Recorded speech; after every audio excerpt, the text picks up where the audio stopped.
Welcome to the Gay Buddhist Forum, where teachers from all schools of Buddhism offer their perspectives on the Dharma and its application in modern times, especially for LGBTQI audiences. These talks are offered freely to the world and made possible by appreciative listeners. If you would like to support our efforts to share the Dharma with underserved audiences, please visit gaybuddhist.org. There you can donate, find a list of upcoming speakers, or enjoy many hundreds of these recorded talks dating back to 1996. Welcome back. We'll introduce ourselves by our first name. Is there anyone here for the first time today?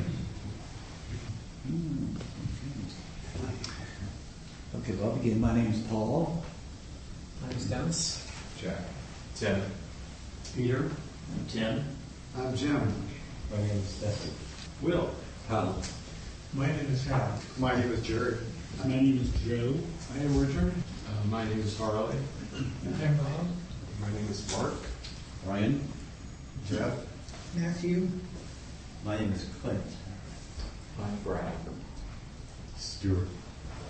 I'm Joe. Jason. Greg. Farouk. Krisha. Okay. Our speaker today is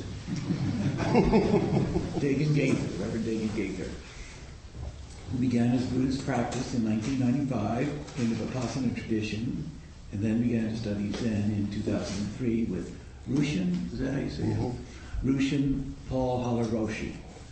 He received lay ordination in 2006 when he was given the name Daigan, or Great Vow. He received priest ordination in July 2011. His work, practice, and free time include many hours devoted to community service in a variety of ways, including his work as one of the Sisters of Perpetual Indulgence, and as a volunteer at the Zen Hospice Project. He has spoken nationwide on a variety of issues and has sat on a number of boards and committees that serve the community and social justice. Okay, David. Thank you all very much. So about 7 years ago, I was sitting a long Zen retreat known as a sesshin. About halfway through the 7 days, I realized that after all of these years of practice, years and years on the meditation cushion, I was still an asshole. And I wanted to understand what that meant. See, because when I started practice, I thought that if I sat enough meditation and I went to enough Dharma talks and I practiced hard enough, I would stop being an asshole. And I think that part of that has to do with the fact that I misunderstood. And I want to say that I think that the part that I was thinking of as real was the idea that our practice is meditation. And I'd heard that numbers of times from numbers of teachers. And then I started graduate school and I started studying Buddhism, and I found out that most of the Buddhist world doesn't sit in meditation.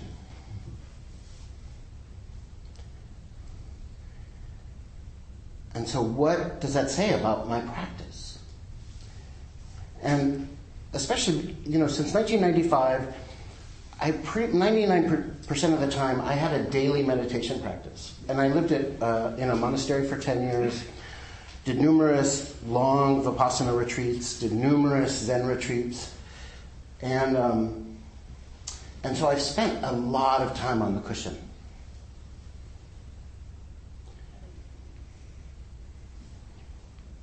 And so I started to sort of, okay, well, what if meditation isn't our practice? What then is our practice? And I want to posit that perhaps our practice is what we do off of the cushion, how it is that we live in the world. That if all of the meditation in the world is just a tool That the real practice comes in how do I relate to you. And it's my idea that I started to sort of understand that I started relating to people better when I started practicing embodiment. And what I mean by that is I started practicing taking my place and experiencing what was happening as it was happening. Dropping my stories and dropping my ideas about it, and just sort of what's it like to be me right now in this moment.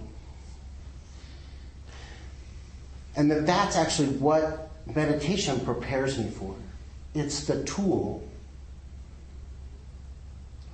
that gives me the upright and settled mind necessary to let go of my stories, let go of my ideas, let go of my judgments about this moment,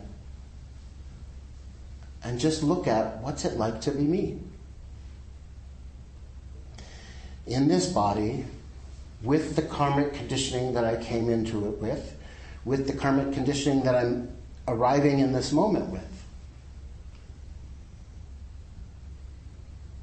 And so I want to sort of look at that, and I want us to kind of think about that. And so I want to start with a reading from a woman named Aoyama Roshi. And she is the abbess at the first training monastery for women in Japan. And she says, the most important thing in Zen practice is to practice no self.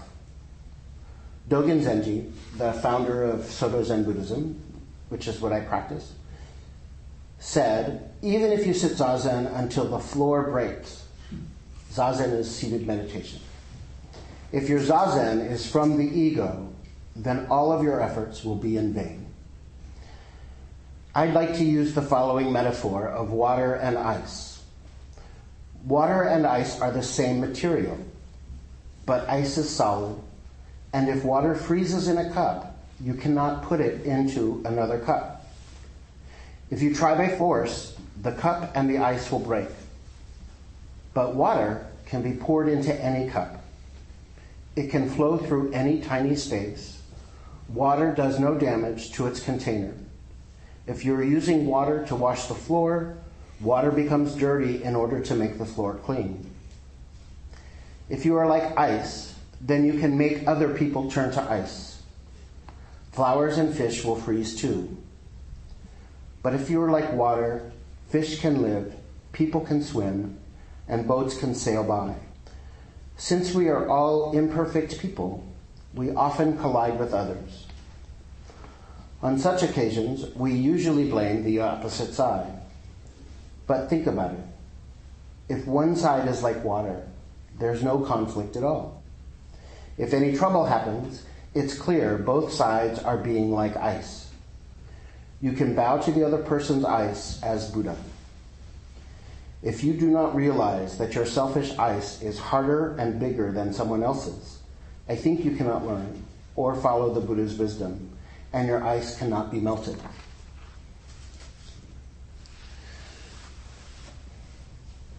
So how do we become water? How do I melt my ice? And so I want to practice a little bit of something with you. If everybody could just close your eyes for a second and find a comfortable spot.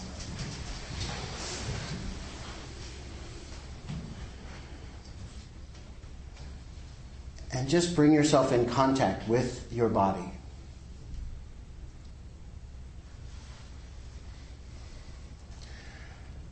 And now allow yourself to bring up a memory of desire. It can be the cute guy who you saw in the street on your way here. It can be the desire for a tasty lunch. Just bring up any desire.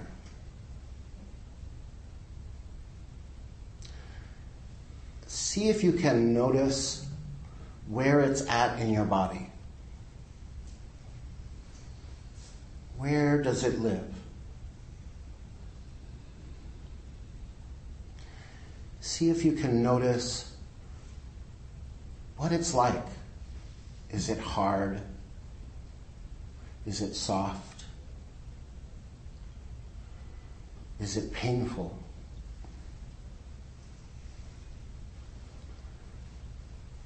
Notice what stories came with it.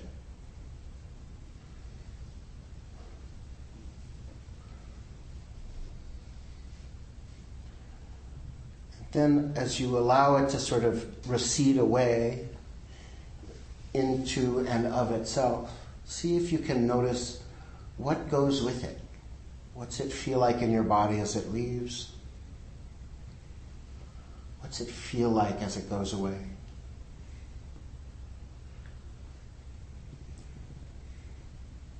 And now just see if you can notice what it's like to be you in this experience.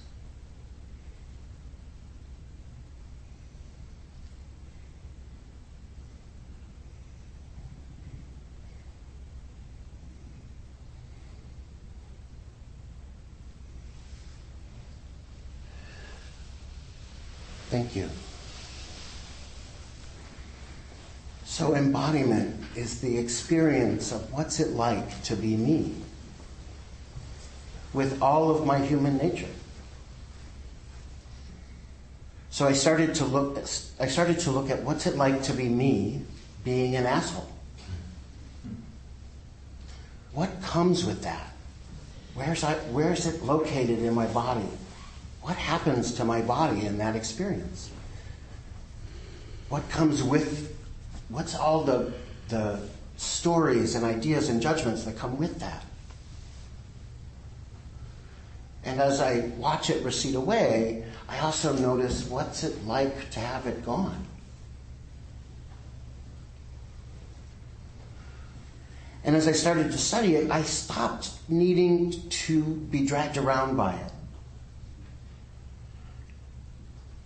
I started noticing that I could experience these things and not have to do anything about it. They could have their full expression, and I didn't need to do anything about it. Which meant I stopped being an asshole to other people. And then over time, I noticed I stopped being an asshole to myself.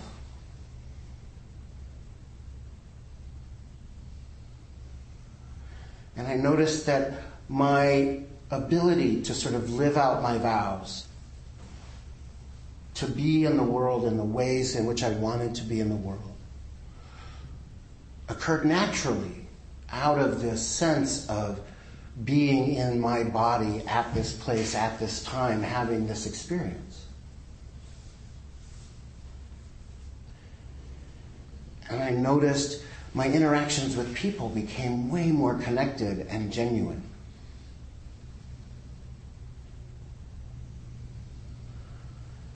Because I was less afraid of my own experience, I could be less afraid of your experience.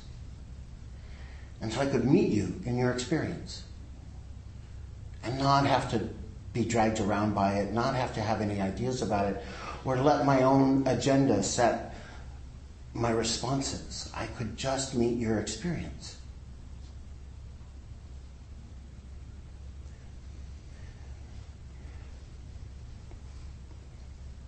And I think that this is what we talk about when we talk about practice, because I want to be in the world in a particular kind of way. I took vows because I want to practice this way. I want to live this way.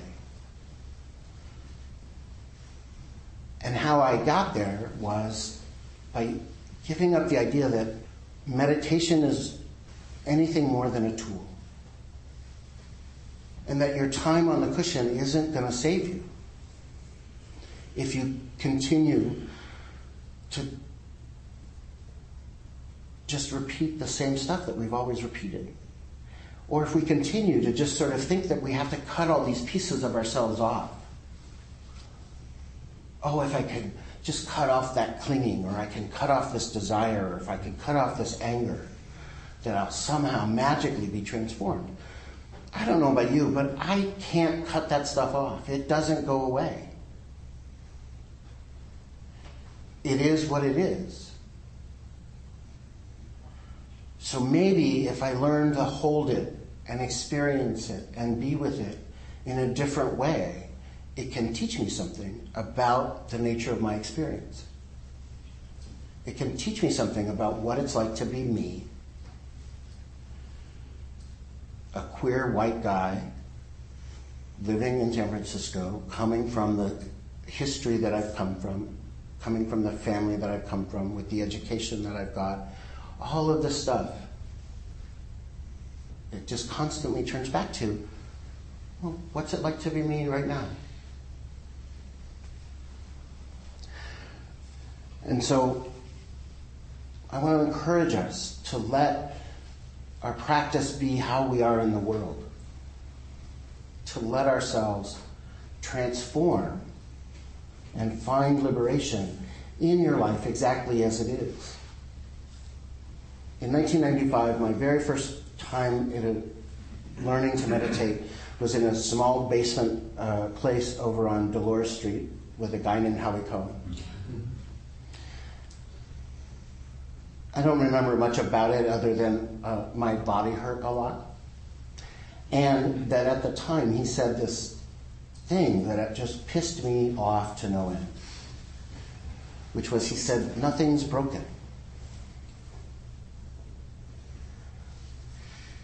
And I was like, if you only knew all of the ways in which things were broken. That's why I came here, because things were broken. Over time, I started to realize that, yeah, nothing is broken. It is what it is. And it's not a question of how do I not experience it or how do I get more of that experience. It's really, how do I live my life? How do I hold this experience? How do I want to be in the world? What's it like to be you?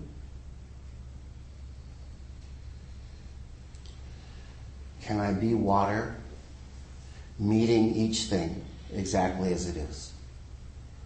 Adjusting, allowing myself and the world around me to be transformed.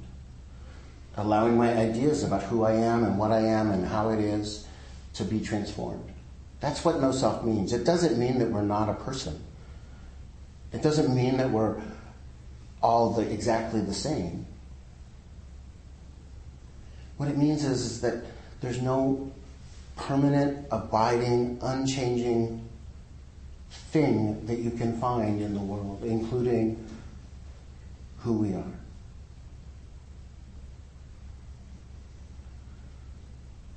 And our bodies are these wonderful mechanisms for getting in touch with that. Because anytime I return back to my body, it brings me to this current moment.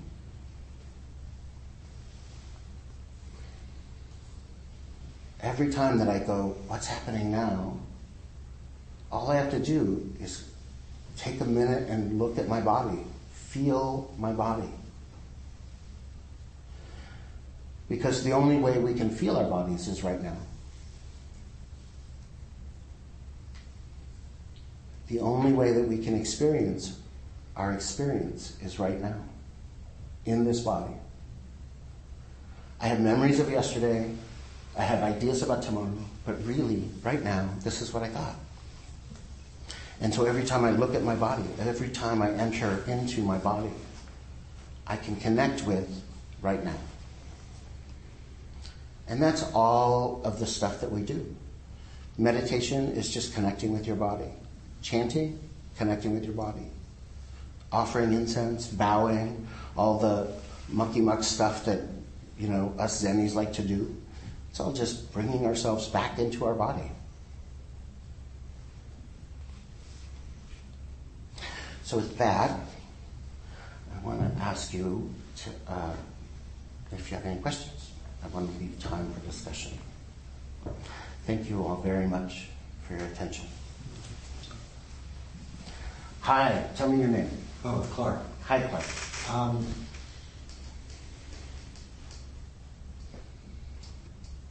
So I thought that was really useful. That I had a very interesting experience while you were talking. At a certain point, I was crying, and I'm not actually sure why that is. Actually, it could easily be that a friend of mine jumped off Golden Gate Bridge on Thursday and died. So it could easily be that. But I wasn't thinking about that.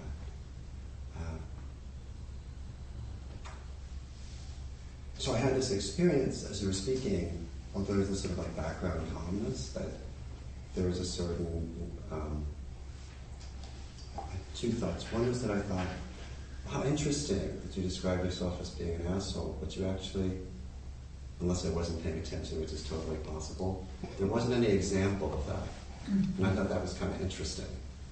The second thing was that I was aware of this. It could be called skepticism, or it could be called investigation, or it could be called doubt. So all that depends on whether you think it's worthwhile or not to inquire about this particular thing. But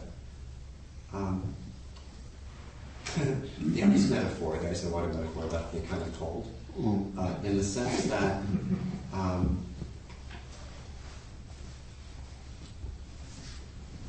ice heals inflammation.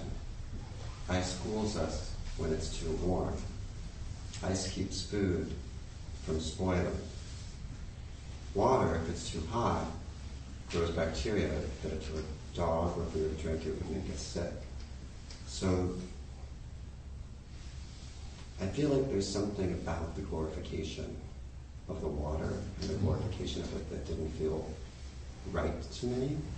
And it made me think of the non-dualism in Tibetan Buddhism, that for each compassionate deity, there's a,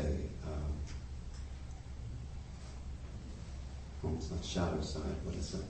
There's, for each compassionate deity, there's a wrathful deity. The idea being that in different times, different things are needed, though you try to be compassionate first. And so, being me, I think about this and I thought, to my background, like, is this worth sharing or not? Because I thought, like, well, what is my motivation in sharing this? Is it just to show, I think of interesting metaphors, or is it that there's something to this? And as I'm saying this, I'm genuinely not sure if it's of any value or not.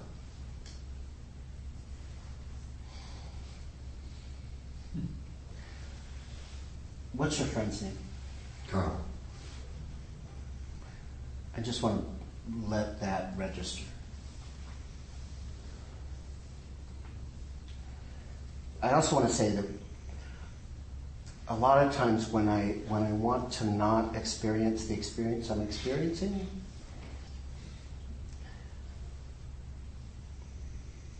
I can overthink things. I begin to sort of bring myself out of my body into something else. When I was sitting with Howie Cohen, the experience was I wanted to argue with him, which is exactly why I went back. Because I hadn't quite learned how to be in my body yet, right? And I think as gay men, we're particularly prone to this because we're so shamed about our bodies and our sex lives and our desires and who we are, that when we get the opportunity to sort of touch that, it gets really uncomfortable. And then I have my responses, my habitual formations with what's uncomfortable. So I think rather than worrying whether or not it's useful, just appreciate the sharing. And appreciate you have a mind that works this way. That's great. And sometimes shit doesn't have to make sense. Right? Like, I've been with my teacher now for a while, and he says stuff all the time that I just am like, dude, what the fuck are you talking about? So, just kind of let those experiences be there. And I thank you for bringing your friend Carl here Because I think that those moments, those experiences, and just allowing them to register with us. Oh, it's really important that we let those things register. Hi, remind me of your name. Tim. I'm sorry? Tim. Tim? Thank you for speaking today. I have a question though about, you mentioned you had spent years sitting on the cushion, and that you recognized that you still felt like it wasn't changing the fact that you were an asshole, and then you slipped into this state of experiencing or explaining how at a certain point you were able to start connecting with people, but I didn't quite get what was the vehicle for you to deal with being an asshole. Because I heard you were sitting, Right. but then things got better, but I didn't. Yeah, could you elaborate on that?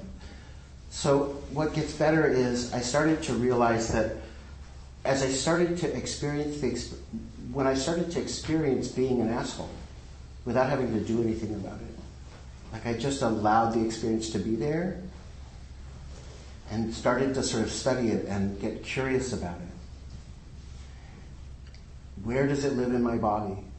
What is the story that gives rise to it? What's the ideas that it brings with me? What's my feelings about my feelings? I started to sort of get less dragged around by it. Because it's not that those ideas or thoughts are, like, there are lots of moments when I'm still an asshole. I'm just not dragged around by it so much, right? I don't put it out in the world so much. And it's not that sort of I know the experience now. So oftentimes it was a cover for something else. And so, I just don't need that cover anymore, right? Like, I'm not afraid of what's underneath all that stuff anymore. Because as I start to study my experience, as I start to be in my body with the experience I'm having, the stories about it, the ideas, the habit patterns become less frightening. And so I'm more friendly with these things, right? And so there's an idea in Zen called feed the demons cake, right? Like, make friends with those pieces of yourself that you often find difficult because they're going to be there anyway. I've met lots of people. I don't know anybody who doesn't get angry. I don't know anybody I know people who I feel like are enlightened people who still have human nature. Because we're all just people. What changes is how we relate to them. And so that's how that happened. And as you just start to change the way you hold yourself, and you just keep bringing yourself back to yourself,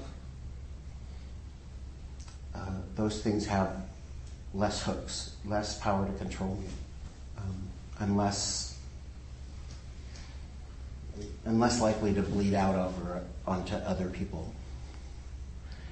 And what's interesting is because I'm more comfortable with myself, what you've got going on never, doesn't faze me, because I'm not afraid of your stuff.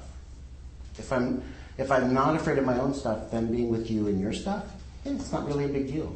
Like, I can be there and meet you, and we can experience the experience together, which then creates something new. Clint? I want to follow up on that because I thought it was a very powerful point that I struggled with a lot on my own. I have these pieces that I have a lot of difficulty dealing with. I wish I weren't so insecure. I wish I weren't so reactive. I wish I weren't so judgmental. I wish I weren't so pissed off so often. And there's this cool, mellow guy who's totally unflappable, and he's feeling like he's totally confident in who he is. And so, boy, I want to be that guy. Mm-hmm. And powerful message, Daigan. Trying to make peace with those parts that I find I don't like. Wow, I don't know how to make this into a question, but I want to.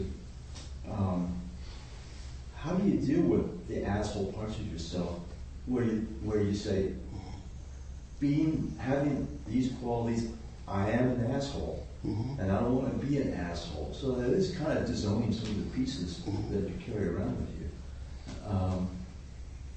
How do you deal with these difficult pieces in a way where you're not an asshole, but at the same time, you don't hate yourself for having those pieces? They serve a purpose. Anger is a really amazing thing. And, when I was younger, I was involved in ACT UP and Queer Nation, and it was a time of a huge amount of anger in my life. But that anger is powerful because it moves us, right? And I think that all of that anger contributed to a lot of changes that we saw in the medical community, in care for people with AIDS, in the ways in which the world has opened up to queer people. So part of it is to recognize that all of that stuff serves its own purpose.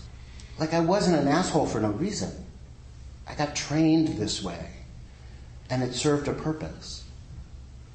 Is it serving its purpose now? And that's how I make friends with it, is just sort of recognizing that there's a reason it's there. Sometimes it's just a habit formation. Most of my family, that's how we feel things. We don't have complex emotions. We're angry, or we don't feel anything. So it was a habit brought up from years of training. And then my response to anger was to take it out on you because I couldn't be comfortable with it. Right? And so oftentimes that would turn into assholism. Or if I was afraid, it would turn into anger, which turned into assholism. You define assholism a little more specific.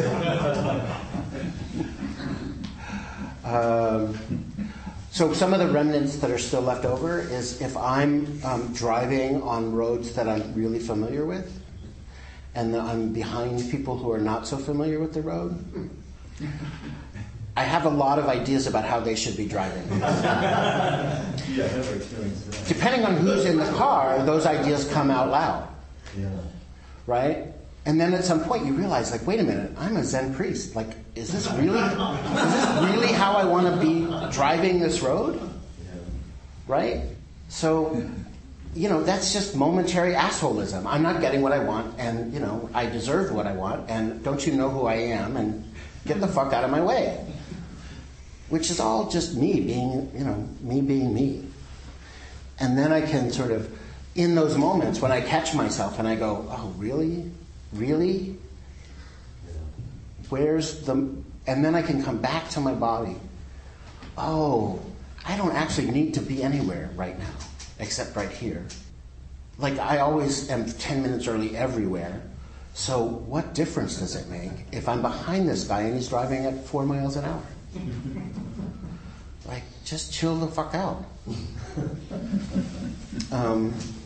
That's sort of my process with that stuff. That still happens, not every time I drive, but often. Often enough that I still work with it. And so, part of it is just getting comfortable with those things and being able to laugh at ourselves and just be like, really? Really? You're going to do that? Is that really who you want to be right now? Laugh at myself, because it's kind of ridiculous in a lot of ways. Well, I don't think too much on that. What you said about being in the present moment also is such an important one, because a lot of times when I'm being quote unquote an asshole, I'm reliving past hurts and past insults, and I'm not going to take this shit because I took it in the past and I'm not going to take it now, and it's just totally bringing my history into the situation. Exactly. And that's why we come back to our body and go, what's it like to be me right now? Oh, look, I'm just a frightened little kid. I think my dad's going to punch me again. Yeah, right. Oh, wait, my dad's long dead. Nobody's going to punch me.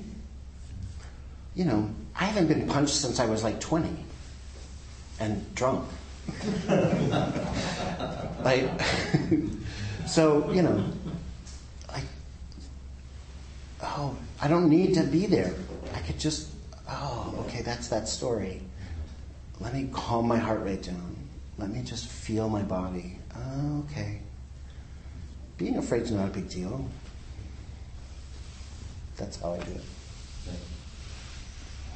Hi, tell me your name again. Mark. Mark.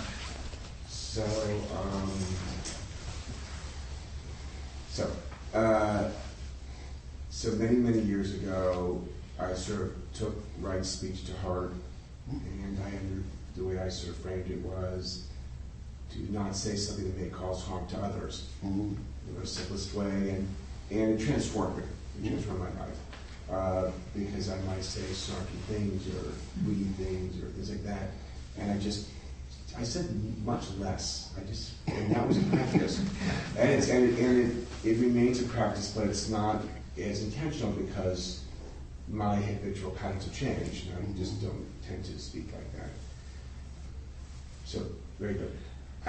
So this is what I really want to get at.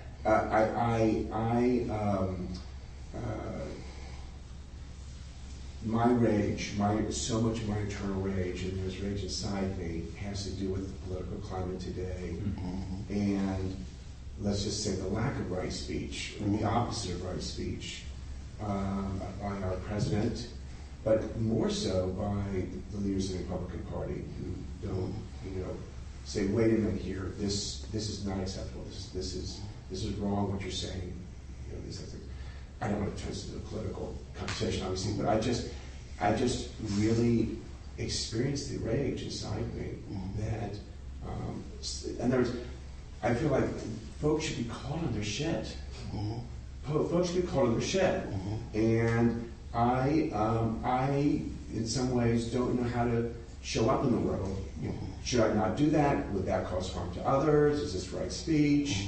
I mean, I know it can be constructive, and there's other things that are much more nuanced around right speech.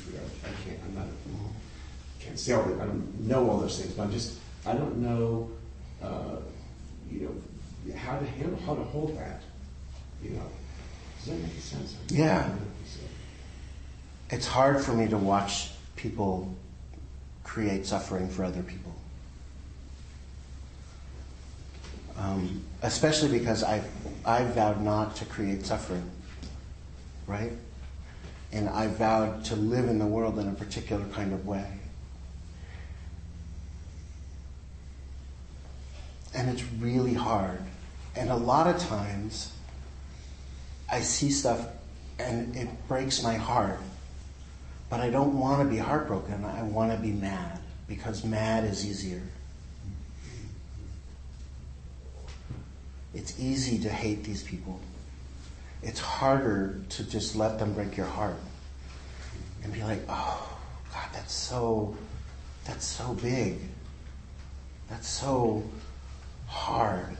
That's so horrible. And in some ways, I'm powerless over that stuff. Right? Like I vote and I march and I give money to people and, I do, and I unpack my own whiteness and undo patriarchy and all of those things, but I still am powerless to really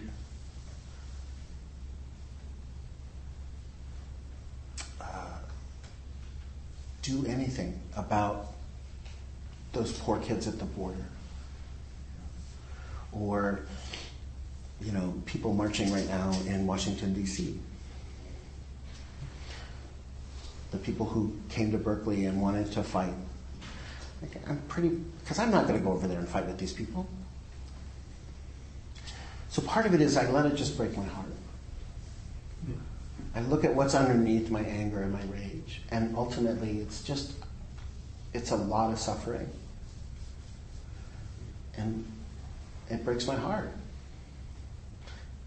I don't want people to suffer.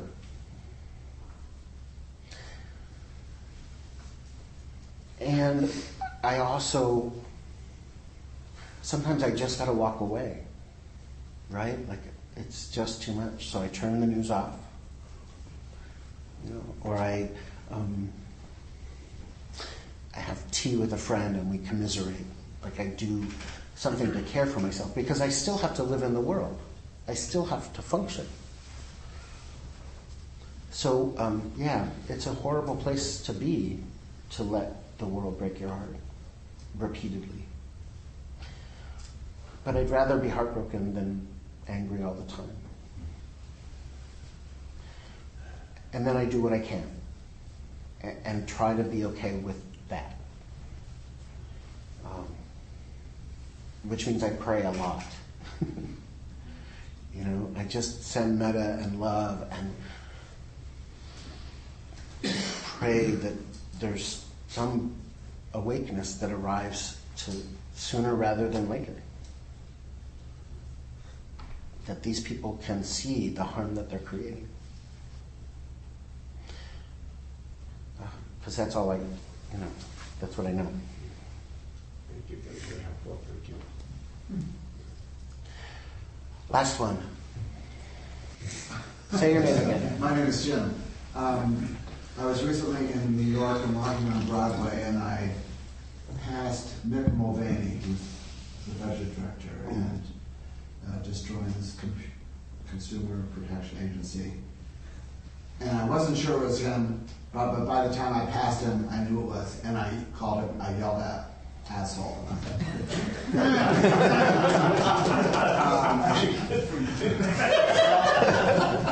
But I'm wondering if we could come up with a different name, because I'm actually quite fond of assholes.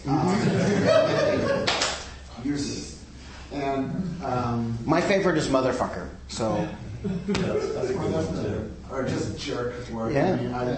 I invite all of us to think of a different repertoire of words, because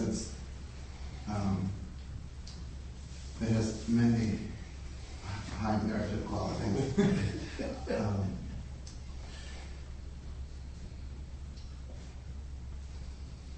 I find out I love this British guy, John, has a show. John Oliver? John Oliver, because he says fuck in every sentence. And I find that in this political milieu, I just swear like a sailor all the time, and I just stop it. It just I foul mouth. And I think we are being poisoned inwardly by what's going on. But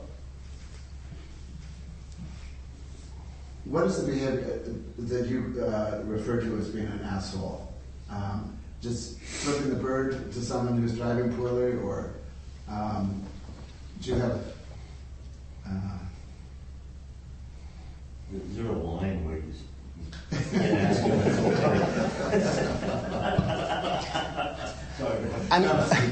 I'm kind of a delicate flower. Oh. So oftentimes the line is, if I'm likely to get punched for saying it, I'm probably not going to say anything. Yeah.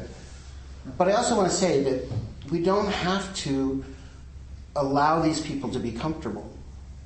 We don't have to be silent. Thank you. We don't have to provide ease for them. They're still bringing suffering to the world. And when we have the opportunity to meet that with resistance, like I decided, after they started taking children away from their parents at the border, I decided I was done being a good little faggot. And I love the word faggot, by the way. And it was I was not going to be, that my resistance was going to be total and complete.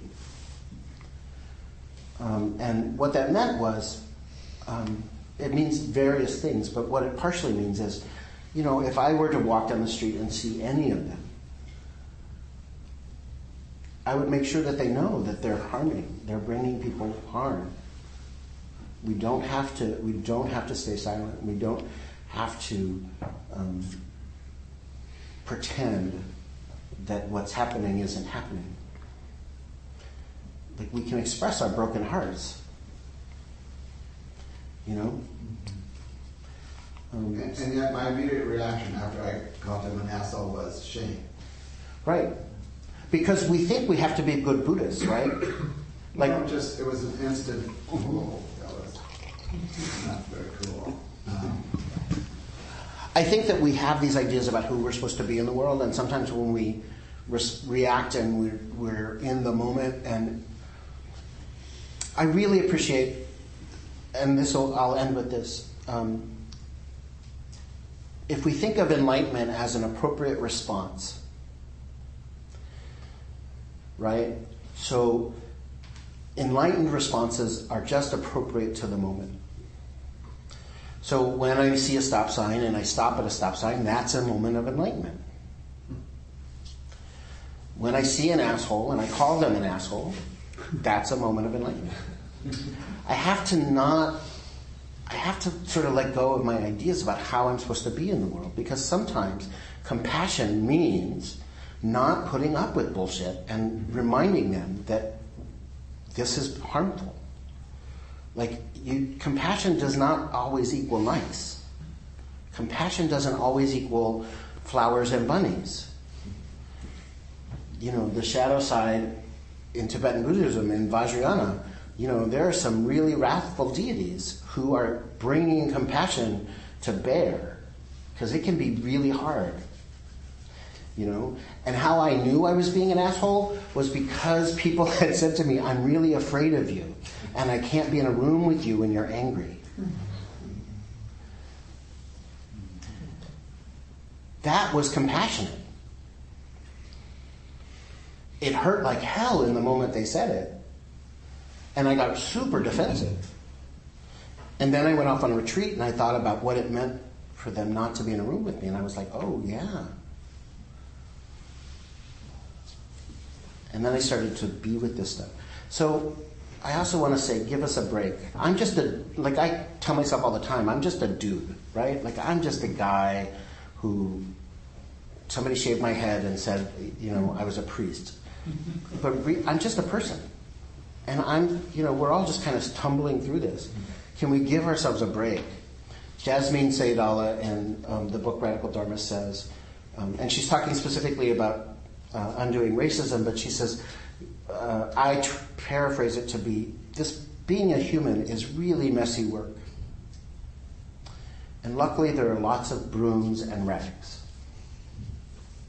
We're gonna screw it up. So just be okay with that and go get a rag and clean up the mess. It's okay. Thank you all very much. We went over. I apologize. No. You don't have to stop till noon.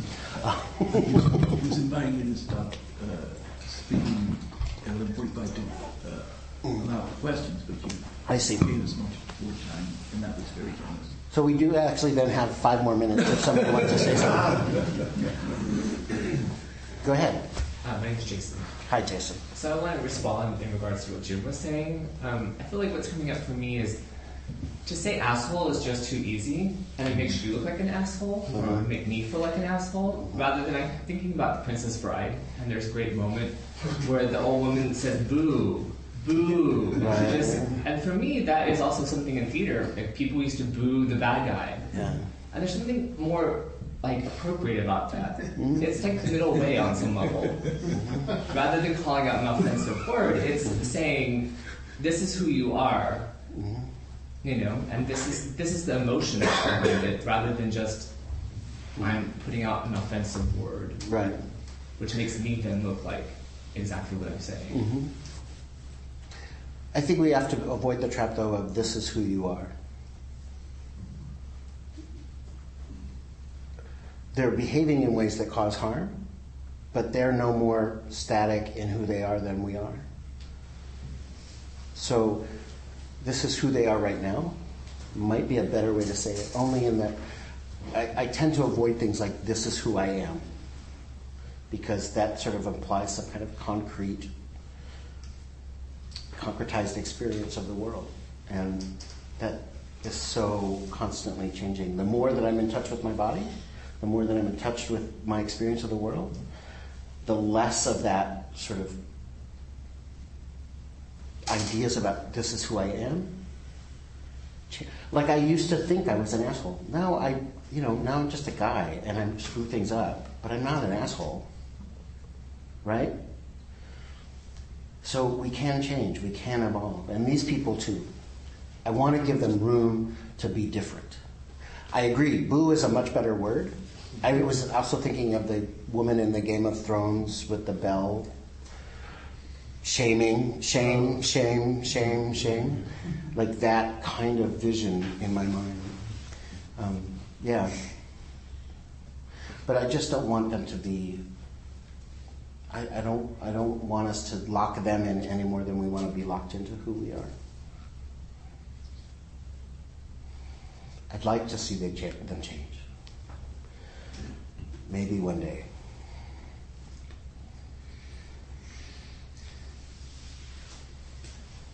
Okay, well, thanks again.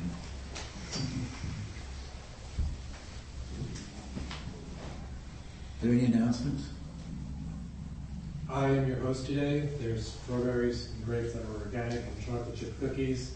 Enjoy. There's a tea. When you're done with your cup, please put it in the dishwasher. There's a sign-up sheet on the credenza here if you want our newsletter. And some people go out to lunch at 12:30, usually meet by the door. There's an LGBT retreat that happens next week at Spirit Rock. I think there might still be some spaces available, but it is filling up. It's with Nawali and Lama Rod Owens and Arena Weissman. How long is it? It's a week. I'll be teaching on Tuesday at East Bay Meditation Center.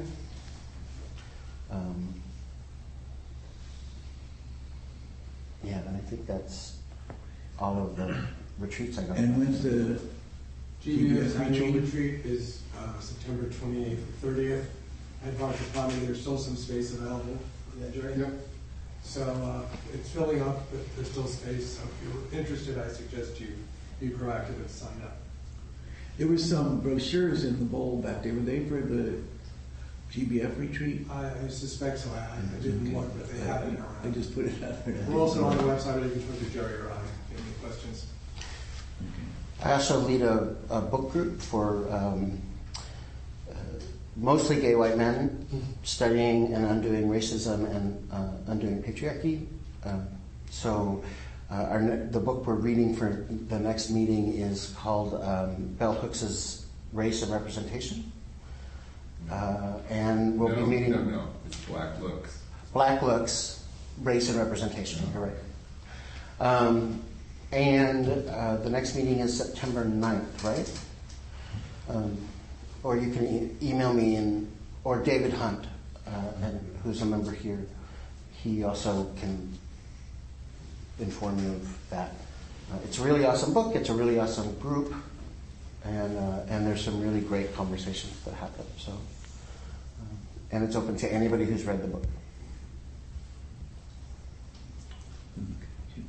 Yes, I sing in the San Francisco Choral Societies, and last night we performed Mozart's indescribably magnificent Great Mass in C minor to explosive and sustained applause. There is one more show today at 4 o'clock at Calvary Presbyterian on Fillmore at Clay. It's very reasonably priced. There's a quartet of young soloists who are spectacular. And they have great camaraderie together. They've worked together before. And they have bright Mozartian voices, and the whole thing comes together. And we even surprised ourselves. It was so great. You probably don't have a better hour for this afternoon. But who knows? You might. Thanks. I just want to say I saw the movie Blind Spotting. Has anybody seen that? Yeah. It's very powerful. It's about this black man in Oakland who is 3 days from the end of probation, and there's a lot of drama with his friends and the police, and it was just very shattering because it takes place in Oakland. I'm from Oakland, but anybody can relate to it, and it will really challenge your ideas about racism. Jerry, do you have the closing prayer there too? No, I can give that to you. Next week, our speaker, I don't believe he's been here before, is Nils Heyman. He's a native of El Salvador. Nils started meditating at the age of 16. He studied major religions at Lancaster University in England and researched gurus in India. From Hindu and Benedictine monasteries, he went to Thailand to be ordained in Ajahn Chah's forest tradition. A monk for 7 years, he lived in monasteries in England, New Zealand, and Italy. After monastic life, he lived in Minnesota and founded Common Ground's Gay Men's Community Group. He has given talks in a variety of venues, including the East Bay Meditation Center in Oakland. Okay, thanks. Okay, if that's it, we get in a circle. If you want to, you could leave some closing prayer. Otherwise, we have one package.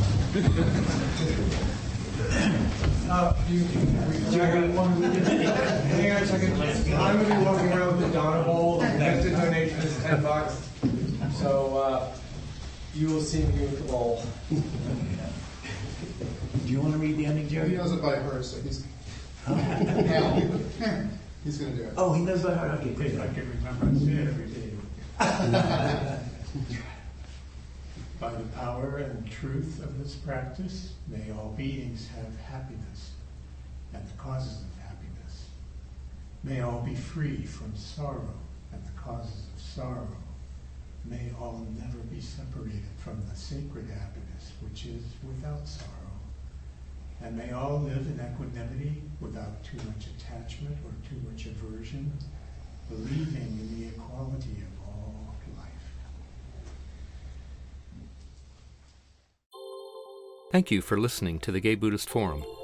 If you would like to hear several new talks per month and be notified of upcoming speakers so you can participate live, please subscribe to this podcast, like us on Facebook, and join our mailing list by visiting gaybuddhist.org.